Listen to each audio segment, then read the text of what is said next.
Happy New Year. It's great to see everyone again. Happy 2018. We know it's going to be a great year, but what we wanted to do was just talk about the fact that obviously 2017 was a very active year here at the UN, and we expect a lot of activity this year as well. We're starting off fast, and I want to touch on a few topics that are now front and center facing the world. In these first days of 2018, nowhere is the urgency of peace, security, and freedom being more tested than in Iran. By the thousands, Iranian citizens are taking to the streets to protest the oppression of their own government. It takes great bravery for the Iranian people to use the power of their voice against their government, especially when their government has a long history of murdering its own people who dare to speak the truth. So we applaud the tremendous courage of the Iranian people. The government of Iran is actively attempting to stop social media and other forms of communication that allow their citizens' voices to be heard. So we want to help amplify the voices of the Iranian people. Here are some of the messages that they're chanting today. All these brigades have come out to the streets. They've come out against the leader. Political prisoners must be freed. Independence, freedom, Iranian Republic. Neither Gaza nor Lebanon, my life only for Iran. Let go of Syria, think of us. We will die, but we'll take Iran back. Don't be afraid, we're all together. And in reference to the Supreme Leader, quote, feel some shame, let go of the country. Those are not my words.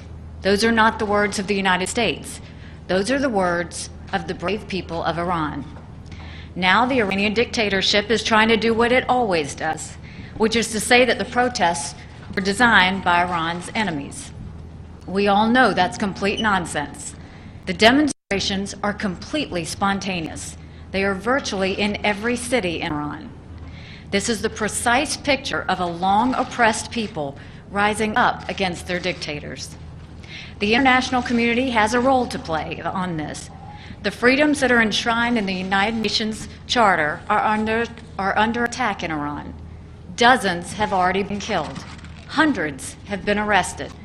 If the Iranian dictatorship's history is any guide, we can expect more outrageous abuses in the days to come. The UN must speak out. In the days ahead, we will be calling for an emergency session, both here in New York and at the Human Rights Council in Geneva. We must not be silent. The people of Iran are crying out for freedom. All freedom-loving people must stand with their cause.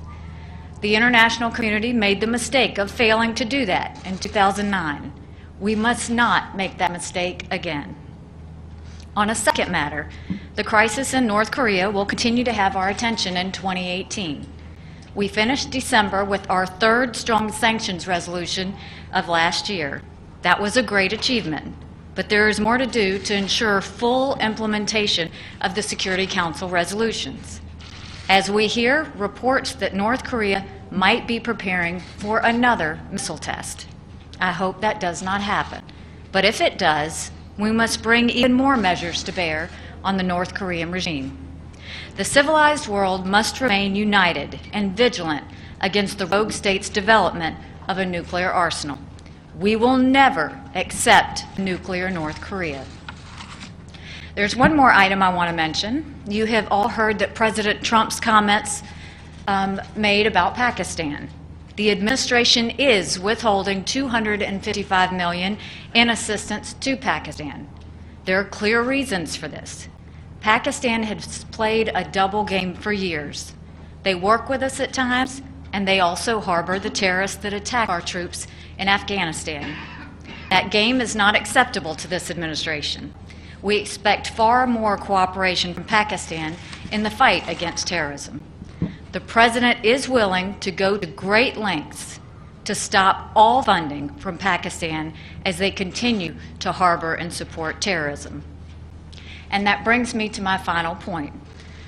The Pakistan aid issue is not connected to the vote we had with Jerusalem.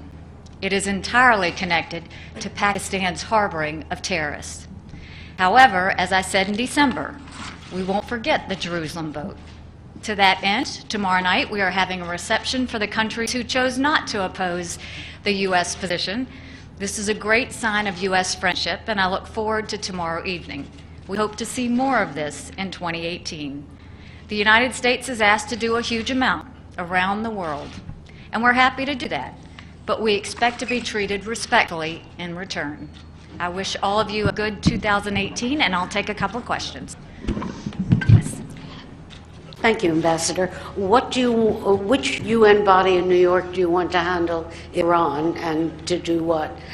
Well, I think right now we're going to have conversations with the Security Council and see what we need to do to have an emergency session. One way or the other, we will have a meeting on what is happening in Iran with the protests and their fight for freedom. Okay. Yes. Thank you, Ambassador. Margaret Bashir with Voice of America. Ambassador, in light of the protests, is there any unilateral action the United States plans to take against Iran? And also, here at the Security Council, do you plan to hold Iran accountable on another front, perhaps through the Yemen Sanctions Committee for the missiles that they fired into Saudi Arabia? You had that presentation last month. Right. There's no unilateral plans at this time that have come from the administration. What I can tell you is we are absolutely going to move forward on the missiles. You will see us look at Resolution 2231 carefully and see what needs to be changed so that we can put a stop to the Iranian testing of ballistic missiles. Yes. Joseph Klein, Canada Free Press. Will the U.S. maintain its present level of funding of the UN Relief Works Agency for Palestinian Refugees in light of the General Assembly Jerusalem resolution pushed by the Palestinians and the Palestinian UN representatives' threat to unleash, quote, all the weapons we have in the UN, close quote? I think the President has basically said that he doesn't want to give any additional funding or stop funding until the Palestinians are agreeing to come back to the negotiation table. And what we saw with the resolution was not helpful to the situation. We're trying to move for a peace process, but if that doesn't happen, the President's not going to continue to fund that situation. Yes.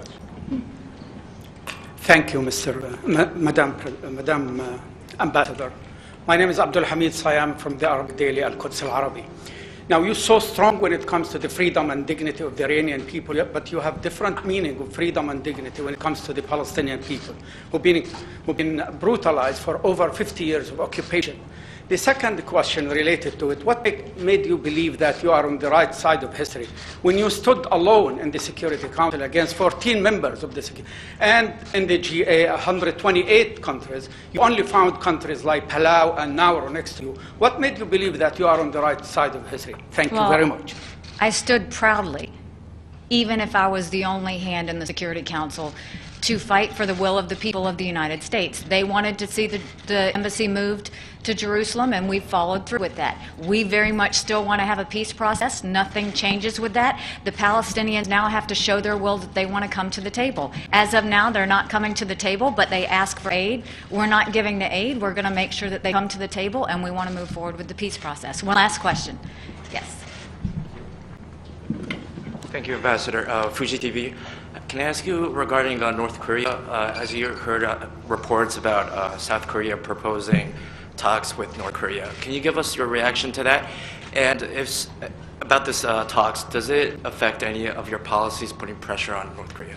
We won't take any of the talks seriously if they don't do something to ban all nuclear weapons in North Korea. We consider this to be a very reckless regime. We don't think we need a Band-Aid, and we don't think we need to smile and take a picture. We think that we need to have them stop nuclear weapons, and they need to stop it now. So North Korea can talk with anyone they want, but the U.S. is not going to recognize it or acknowledge it until they agree to ban the nuclear weapons that they have. Thank you very much.